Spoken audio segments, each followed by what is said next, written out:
Hello guys, good afternoon. Welcome to another biochemistry class. Today we are going to start biochem 201, chemistry of amino acids and protein. As you can see here, the lecture material is from one of our lecturer, Dr. Adamu. And the lecture material contains the background of the materials, introduction, classification and properties of amino acids. But I think we can go direct. We have to look at the introduction to amino acid and protein. Then we should go for the structure and then classification of amino acids. So I think that is what we should be doing. So let me explain protein in detail. So as you all know, protein are the most abundant organic molecule of the living system. They occur in every part of the cells and constitute about 50% of the cellular dry weight in our body.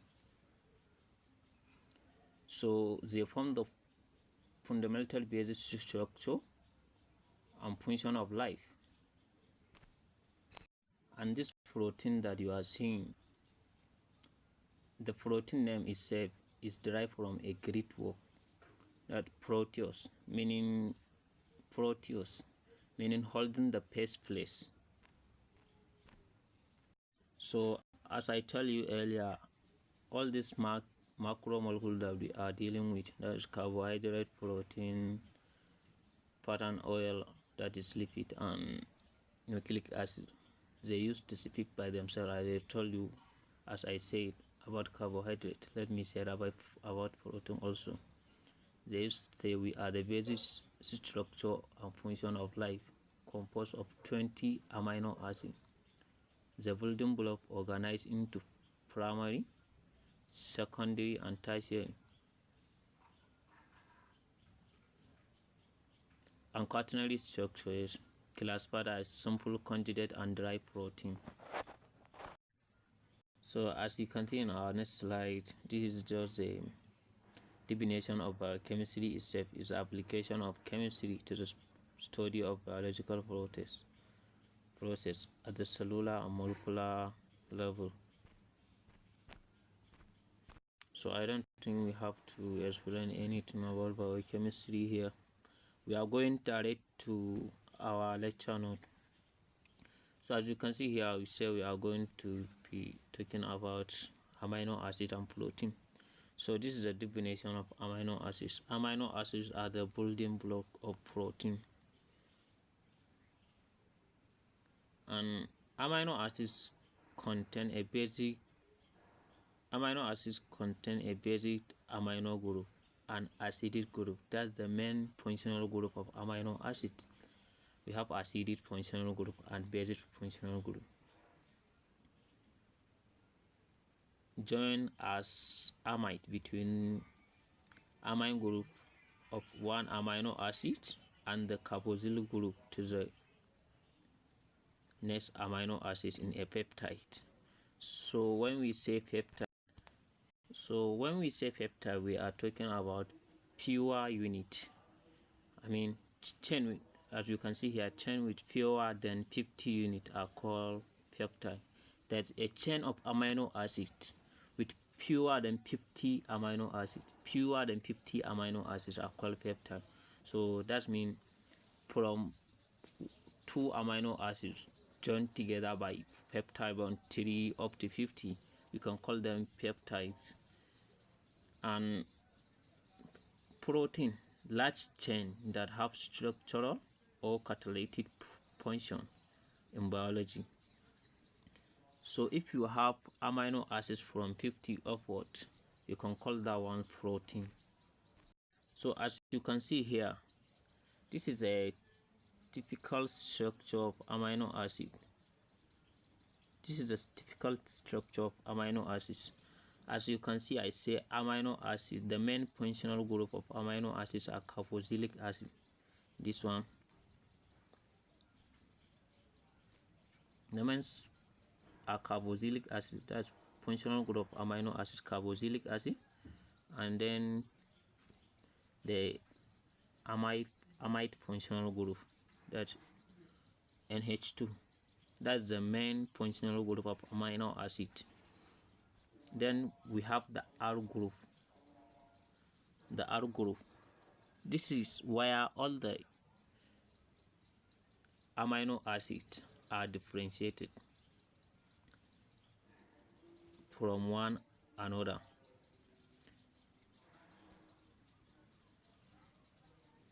And the H, this H can never be changed. Always it's there. It can never be changed. As you can see here, we say amino acids are joined together by a peptide bond. So to give us peptide or protein, as we said before, as we said earlier, amino acid with fewer than a long chain of amino acid with fewer than 50 units of amino acid, we call them peptide, and those 50 of what are protein. So as you can see here, this is the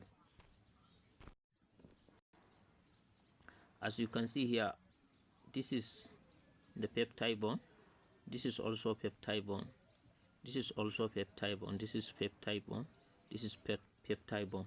There's a bond between one amino acid to another. We call it peptide bond. And that of carbohydrate, that for carbohydrates is glycosidic bond. So you can see the difference. For carbohydrate is glycosidic bond, and for peptide bond and for amino acid or protein is for carbohydrate is glycosidic bond, and for protein is peptide bond. Yes. So as you can see here, this is the structure of amino acids, a typical structure of amino acid. As I said, amino acids, the main functional group of amino acids are two: the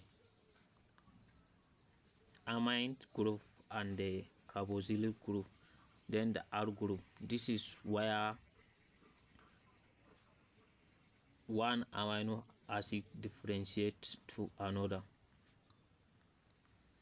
So this structure can never be changed. This one too can never be changed, and H here can never be changed.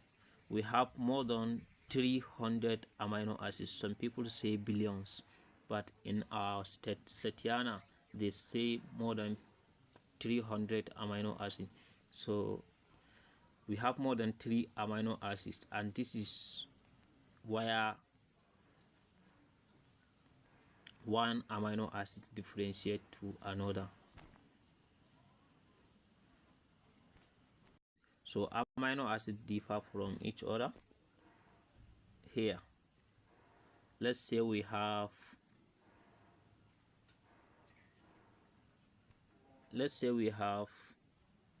C, O, O, then we have H here, we have N,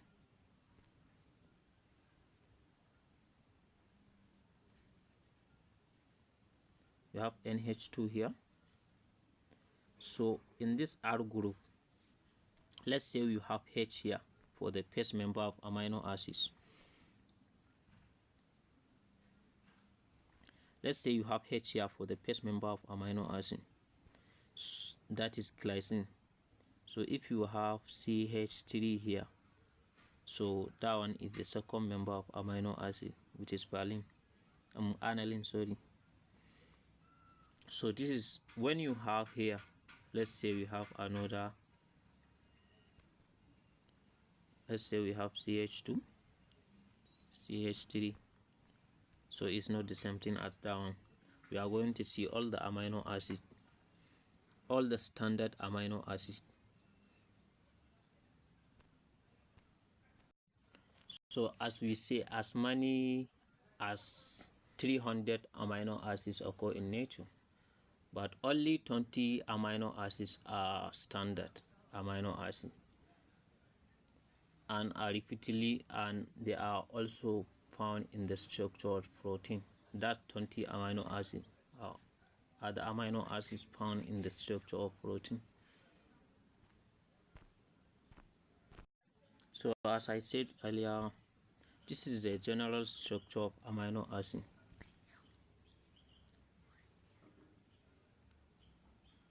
So, and the amino acids are called alpha amino acids. Is the both carboxylic and amino group are attached to the same functional carbon atom. As you can see, this is the general structure of amino acid, but it exists as ion here. That is why you see this amino acid exists as ion. That is why you see 3 here. It exists as ion. Let's say you have 2 here, and H here. This is the general structure of amino acid. Yeah, this is the general structure of amino acid. So as you can see here, in neutral, that's water solution. In neutral solution, the carboxylic group is ionized and amide group is protonated. So the resistance structure have plus and minus charge.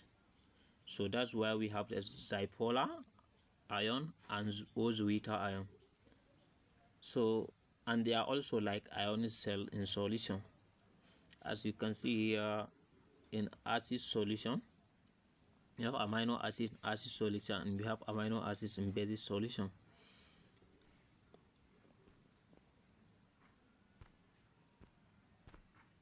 So as you can see here, we have amino acid in basic solution, and we have in acidic solution, and also amino acids of possess optical activities. That's why we have optical isomer of amino acid. I don't think we have it here. That's why I will just explain. So I don't think we have it here. So I will just explain. Because we have to know the optical activity of amino acid. So let's say if a carbon atom is attached to 4 different functional groups, that is this carbon that you are seeing.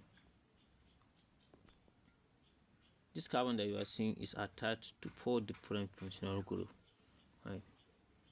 So it is asymmetric. It is asymmetric carbon. We call it asymmetric carbon, and therefore it has a optical isomerism.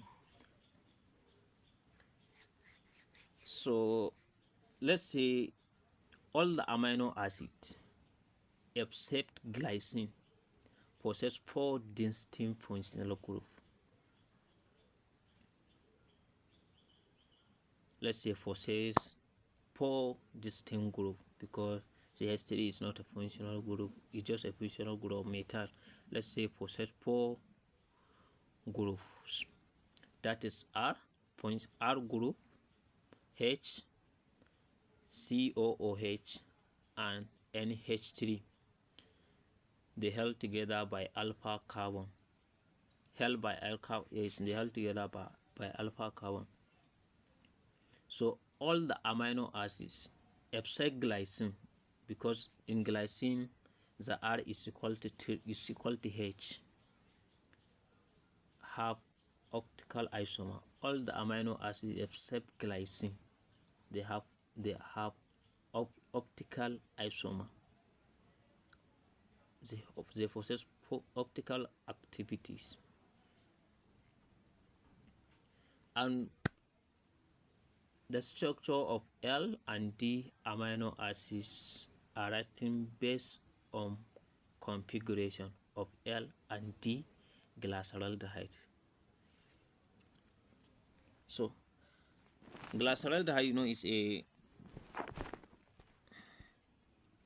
Glycerol is a sugar, a base sugar of aldose functional group. So let me show you the L and D activities amino L and D amino acids. So as you can see here, this is L and D amino acid. Yeah. When the functional group of the carboxyl group of amino acids is at the left hand side, we call it D.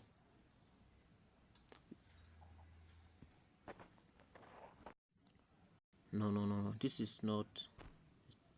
No, this, let me use another slide and show you. This is not the correct one. Sorry, as you can see here, this is the D and L form of amino acids and sugar. Let me explain for sugar, because we are always using sugar to make a sample. So when the OH group of sugar, when the base hydroxyl group of sugar is at the right hand side, is called D sugar. When the OH group of the sugar is at the left hand side, we call it D sugar. As you can see here, this is at the left hand side, is called L-glyceraldehyde, and this is at the left hand side, we call D-glyceraldehyde. This is the only OH that can never be changed for sugar. You cannot change this OH to give you another sugar. Maybe if you change this OH to this side, give you glucose. No, it's only determined you have L sugar or D sugar.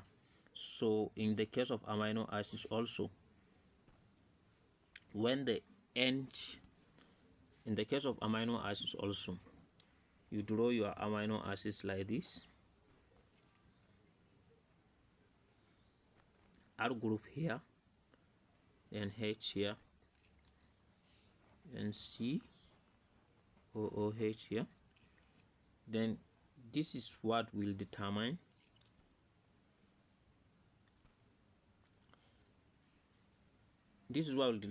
L amino acids or D amino acid. Let's say you have NH2 here, your amino acids is D amino acids when you have the NH2 group at right hand side, or your amino acids is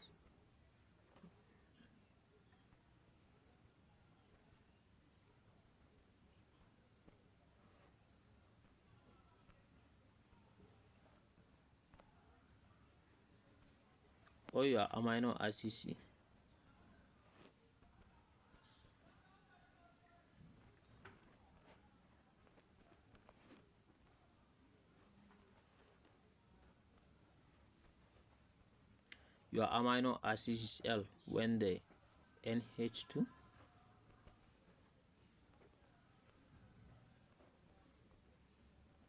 when the amide group of amino acids is at the left hand side, you have L amino acid. And mostly L amino acids are found in nature. We don't have D amino acid. So the protein are composed of L alpha amino acid, while for sugar is D alpha sugar. For amino acid is L alpha amino acid. For sugar is D sugar. We have D sugar. we have L amino acid, we have D sugar. So guys, as we mentioned earlier, today we are going to see the structure and classification of amino acids. So this is the general structure of amino acids. We are now going to classification of amino acids. We are now going to, so guys, as I mentioned earlier, we have as many as 300, 400, let's say 1 million, 100, 1000 amino acids, as many as 1000, but only 20 amino acids are known as standard amino acid. So guys, this is our 20 standard amino acid: alanine, arginine, asparagine, fatty acid, cysteine, glutamine, glutamic acid, glycine, histidine, isoleucine, leucine, lysine, methionine, phenylalanine, proline, serine, threonine, tryptophan, tyrosine, and valine. So also, and these amino acids that you are seeing, 20 amino acids, are not mentioned in order. So I am going to give you the table that you will see from 1 to 10 because they are in order. In exams, he can ask you which, it can ask you to mention them in order. But before then, there are three. I say we are going to see the different classification of amino acid. So there are different ways of classifying the amino acids based on the structure and chemical nature, nutritional requirement, and metabolic fate. So we are going to classify the amino acids based on, so as we say earlier, amino acids classify into different categories. We have based on the structures, we have both based on the functional group, and based on the nutritional requirement, and also based on metabolic fate. So now we are going to see the classification of amino acids based on structure. That's structural classification of amino acid found in protein. So amino acid with aliphatic side chain, that is amino acids that contain only H, CH3, CH3, CH3, and the rest. That's, they don't have any functional group apart of CH3. Among this amino acid, we have glycine, with then alanine, valine, leucine, isoleucine. So as you can see here, we have three letter representation of amino acids and 1 letter representation. You can have all your test question only under this letter representation of amino acid. If you have GLY, represent glycine, while in 1 letter representation, if you have G, represent glycine. For alanine is ALA. Then for 1 letter is A. For valence is BAL, that's BAL, and B. For leucine is LEU. Then for 1 letter representation is L, as you can see here. Then we have amino acids containing hydroxyl group, that is amino acids that have another functional group but is OH. We have 1 serine, 2 threonine, and tyrosine. Despite that tyrosine is under another amino acid functional group because tyrosine contain aromatic functional group. You know, when we say aromatic, that is half a cyclo compound. Let's say benzene, it contains benzene functional group. So that's why they did not put it, they did not classify it here. They classified it here but see it under another classification.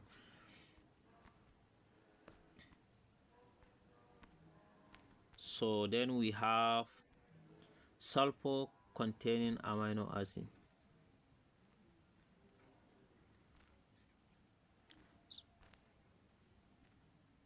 So guys, I think we are going to stop after this sulfur containing amino acid because I don't want my lecture to exceed 25 minutes.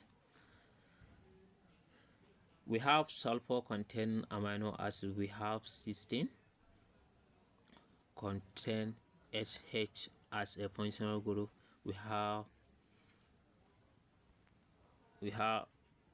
methionine also contain SH as functional group. Then the middle one is cysteine. Sorry, cysteine. The first one is cysteine. This one is cysteine. It's a 2, let's say disulfide, contain 2 cysteine, but it's not under, we can say it's under amino acids, but not under 20 amino acids that we have. So guys, in summary, today we have heard introduction to amino acids. We have seen definition of amino acid, 20 amino acids that we have, and classification. Despite that we did not finish this classification, but we are going to finish in the next lecture. And also we have seen the structure of amino acids and optical isomerism of amino acids, and we have seen the D and L isomer of amino acids, and we know that we have more than 300 amino acids, but only 20 are known. So now what I want to say here is, so as you can see here, this is the general structure of amino acids drawn by me. I want to at least show you how you can differentiate amino acids from one to another. This is where you are supposed to be, as we have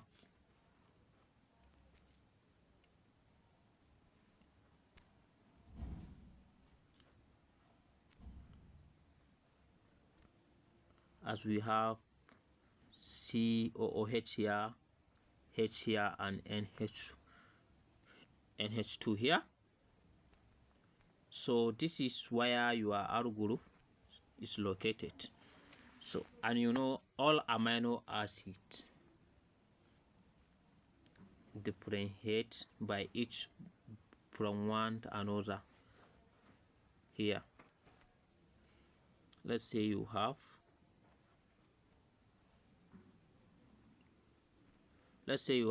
H here. Let's say you have H here. This is your glycine. Then let's say you have CH3 here. This is alanine. Then next amino acid, let's say you have CH3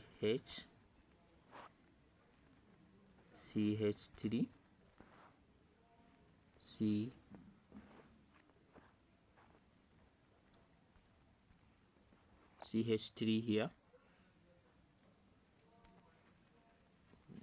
There is no this two. CH3 is here. This is valine. Yes, I think this is valine. Then let's say you have another amino acids. Let's say you have CH2. Say you have CH2. Yes,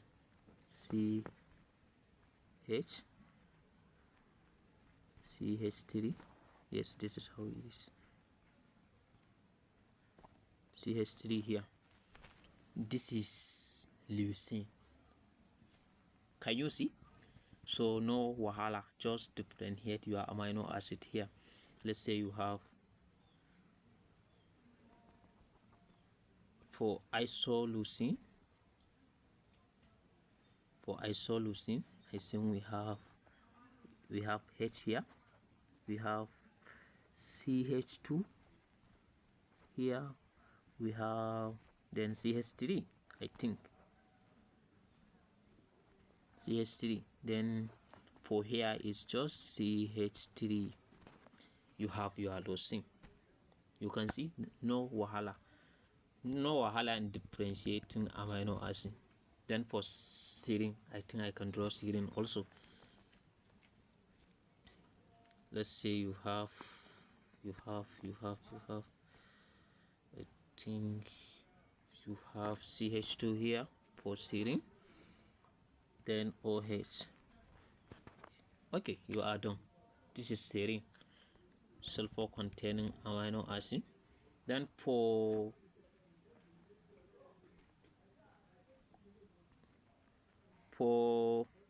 threonine, I think a part of this is you are just going to add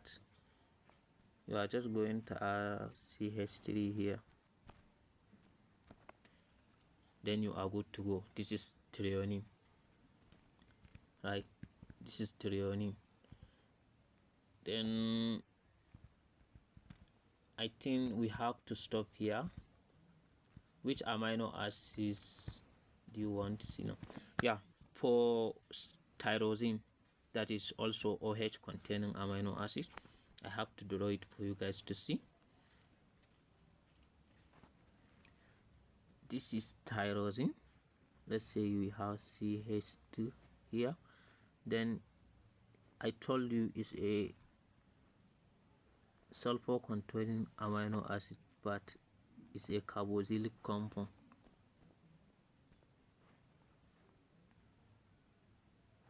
But contain carboxylyl functional group. So here we have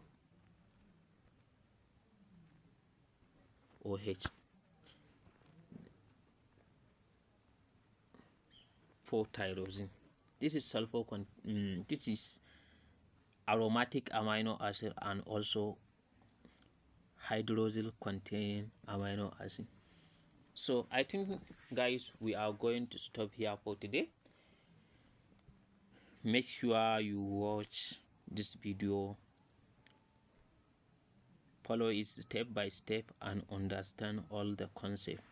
And also we are going to having a good discussion on Wednesday about amino acid and biochem 217, that is biochemistry of lipid.